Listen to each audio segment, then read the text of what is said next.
Ini untuk kemarin hari kemarin itu tidak sempat ditarik gaji karena kan hari ini rencana mau persiapan pembayaran ini tapi masih disimpan di bank. Nah, mungkin nanti karena kita bayar gajinya kan akhir bulan ini sekarang ini untuk itu tidak Itu bukan uang gaji.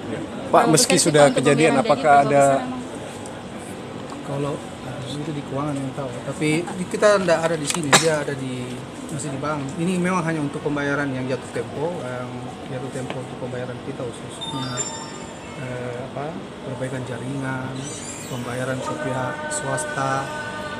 Jasa swasta tidak jauh besar. Tapi pihak tak akan bertanggung jawab terkait. Pastilah, ini kan secara internal ada prosesnya, ada SOP-nya. Kalau kita lihat ya sistem pengamanan di PDAM ini nggak maksimal atau gimana? Kalau saya sih lihat ini PDM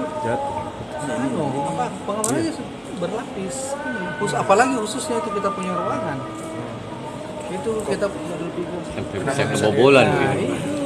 makanya. Tapi Pak, kan begini. Pak, pasca kejadian ini, walaupun sudah kejadian Pak ya, apakah pengamanannya makin diperketat atau bagaimana Pak? Atau biasa saja? Pasti kita akan tinjau lah sistemnya nanti mana berikutnya. Nanti kita coba akan kaji lebih lanjut.